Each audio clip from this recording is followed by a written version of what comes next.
आपल्या टीम मध्ये असे खूप लोक आहेत की ज्यांनी 10 वर्षापासून या कंपनीला जेव्हा त्यांनी जॉईन केलं तेव्हापासून ते आजपर्यंत खालची सगळी फॅमिली आज त्या इन्कमवर कमवते, काम करते. हे तर तुम्ही ऐकलं असेल. अरे असं नो.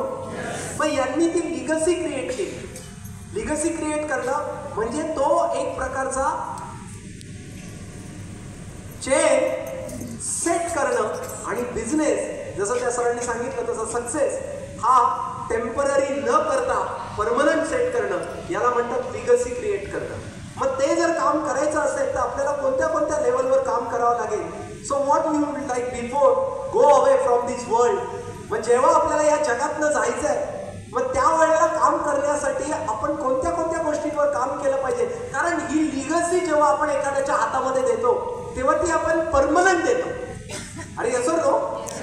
आपल्या बाप दादाच्या जमिनींनी ज्या जमिनी घेऊन ठेवल्या त्या पैसे देताना टेम्पररी होत्या, पण जेव्हा पैसे देऊन जेव्हा आपण त्या नावावर करून घेतल्या तेव्हा त्या परमनंट झाल्या जोपर्यंत तुम्ही त्या विकत नाहीये. मग जेव्हा ही लिगसी दिली जाते तेव्हा असं काय केलं पाहिजे की तुम्ही मरण्याच्या आत असं काय करून गेला पाहिजे का ती लिगसी ही जिवंत राहिली पाहिजे.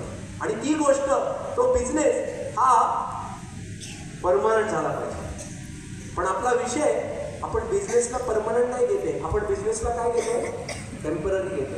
सोमवार करतो, मंगळवार करतो, बुधवार गुरुवार करत नाही, शुक्रवार करतो, शनिवार करतो, रविवार सुट्टी घेऊन टाकतो.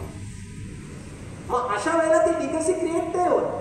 R observation and research of last 20 years जर तुम्ही नेटवर्क मार्केटिंगला मागच्या 10, 15, 20 वर्षांमध्ये जर बघितलं असेल तर तुमच्या क्लिअर कट लक्षात येईल की who is a entrepreneur, who is a entrepreneur, who is a networker. So a person who takes the resources from lower level to higher level of the productivity, this is called as a networker. मी परत एकदा repeat करतोय बघा. आजचं session जे कोणी खरंच मनापासून ऐकतील, लिहितील आणि त्याच्यावर काम करतील ना त्यांना 100% गेल्यानंतर कळेल की आपण हे काय करतोय. आणि टेम्पररी आणि परमनंट मधला फरक त्यांना जाताना समजेल.